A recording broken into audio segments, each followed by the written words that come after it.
Metroid Other M is a weird game. I never owned the Nintendo Wii, and so I missed out on almost that entire library of games, but I had always heard about two Metroid games, Metroid Prime 3 and Metroid Other M. One was praised highly while the other was practically ignored, and it always made me curious just what is it about Other M that people hate so much? And for those that are unaware, Metroid Other M takes place between Super Metroid and Metroid Fusion. The game features a blend of 3D and first-person perspectives, and for the first time, a talkative Samus voiced by Jessica Aaron Martin. The baby.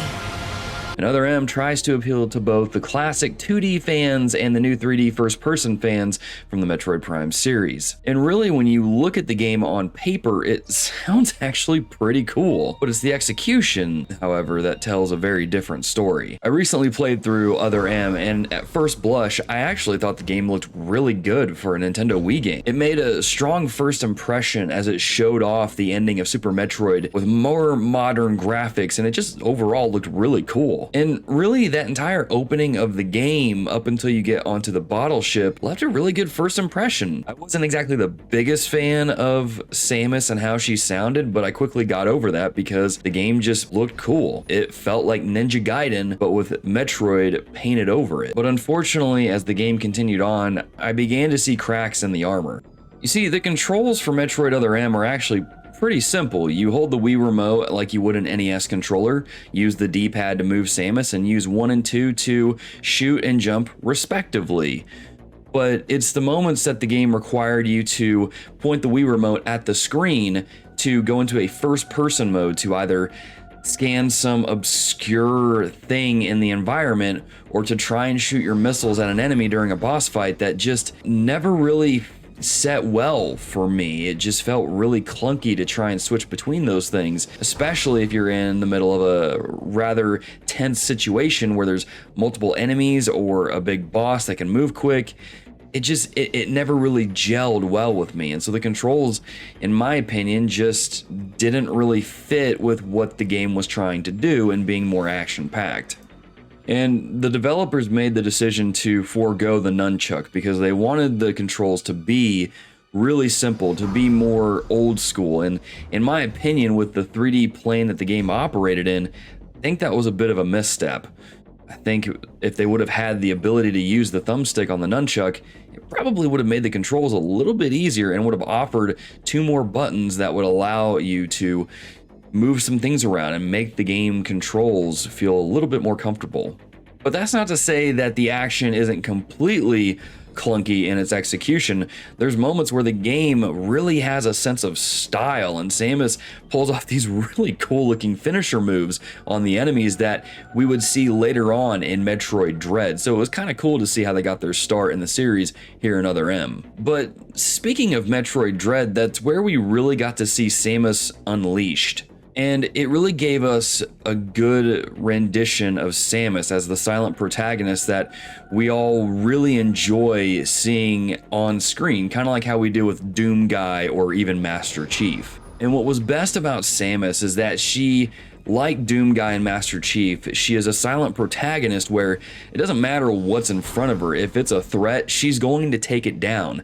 Nothing scares her. And it's that kind of fearless courage that is empowering. It instills a sense of confidence in you as the player, but also who you're playing as in the game. But in Other M, they wanted to humanize Samus, which, to be honest, I'm all for humanizing characters and letting us see different perspectives of them.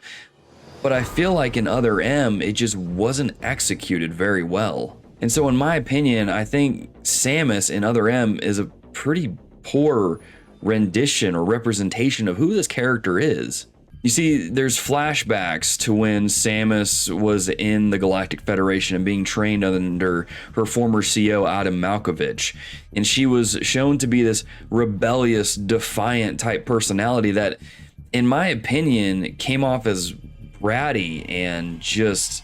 And I get that that's kind of what they were going for, and I can see that, but it felt weird to see her act this way, and then in the game when she is Samus and she's the bounty hunter, to just willingly go along with her former CO Adam Malkovich and how he has to authorize her uses of her weapons and her arsenal throughout this mission, that it didn't make sense. If she was rebellious and did her own thing in the Galactic Federation, which led to her being a bounty hunter, it doesn't really make sense for her to all of a sudden change just because her former CO shows up. And it also just doesn't really help that her voice actress delivered these really deadpan, emotionless lines that were just, am I still alive?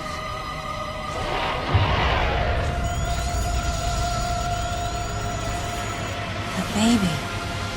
and especially there's one scene in particular that I just didn't understand, where Samus learns that there's a traitor amongst them, and she's still listening to her former CO authorize her weapon usage. If Samus was really the rebellious, independent, strong type, she wouldn't listen to her former CO at that point. She would realize there's a big threat, or there's even more of a threat on the station now, and she would just say, I'm going to do things my way, because if I continue doing things this way, I'm going to get killed. And overall, I just think the whole authorization of Samus's arsenal was just lazy writing, in my opinion, and it really ripped away one of the core aspects of what makes a Metroid game a Metroid game. The ability to explore the area and find new upgrades and then return to other areas and use those. When you just leave that to a commanding officer telling you, hey, you can use this now, what's the fun in that?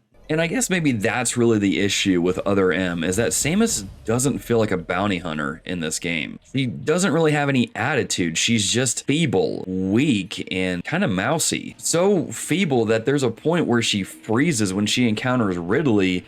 And I get what they were going for in that scene by moving the camera around and showing Samus as a little girl, and thus showing that she feels small in front of Ridley, but that's not the sense that I got when I played Super Metroid and she encountered Ridley there. She was fearless. She faced Ridley head on and took him down. Where was that Samus? And really, I think just at the end of the day, Samus in Other M is just not likable, at least in my opinion. But I will say that Other M did show me what Metroid could be, and it could be a game that simply isn't Metroid. Other M's nonsensical story simply gets in the way far too often, especially with the long cutscenes that border on Kojima levels of length. Now, don't get me wrong, I'm cool with 30-minute plus long cutscenes in a Kojima game.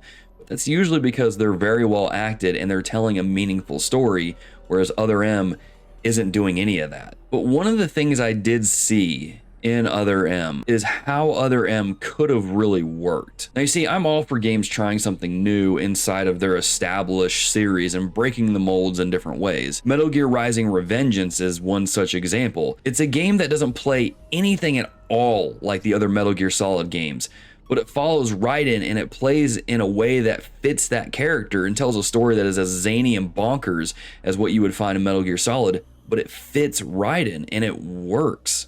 And I think within Other M, what they could have done if they really zeroed in on this, Other M could have really been something amazing. You see, in other Metroid games, there's always been these subtle hints kind of lying underneath the surface of the games, that there's this horror genre feel to the game that makes you wonder if Metroid is a horror game to a degree. And there's moments in Other M where the camera pulls back behind Samus's shoulder, and the game intentionally slows you down as you walk through these corridors where you hear pipes hissing, or you hear aliens skittering across the ground, or maybe up in the rafters, and you hear noises, and you come across ruined laboratories. That had me wondering, what would Other M be like if it was more like Resident Evil? And really, as I played Other M and experienced those moments, I thought so much of Resident Evil 4 and a little bit of Resident Evil 7. You could still have the story of the Galactic Federation trying to create this AI that could control Metroids, but do it in a way that feels a little bit like Resident Evil 7, but the camera is closer to Samus to where you're over her shoulder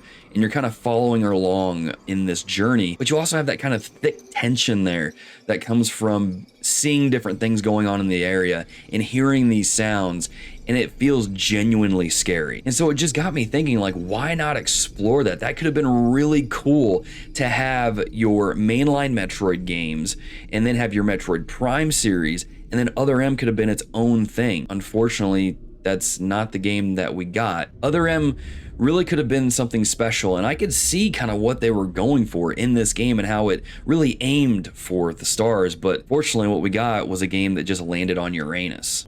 Overall, I've gone back and forth on whether I like the game or not, so much so that you can obviously tell that it's been a few days since I last recorded the other part of this video, and I've had to think about it because there's things about this game that I actually did enjoy.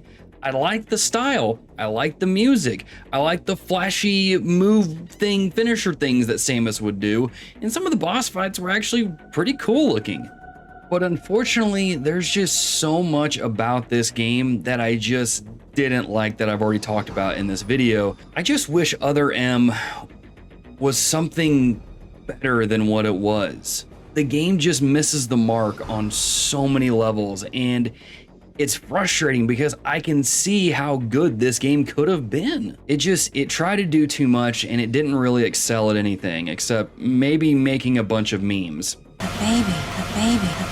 It's just every time that I played this game, I always thought of Resident Evil. I don't know why, this game just gave me a Resident Evil vibe. And instead of getting Resident Evil 4, we got something that was more akin to Resident Evil 6. And I think we all would agree with that because that's why Nintendo took so long to return to this series after Other M came out. But thankfully, we did get Metroid Dread. Although I will say that Other M is at least better than Federation Force, for whatever that's worth. And oh my gosh, I just realized that you never find out who the deleter traitor character is in this game.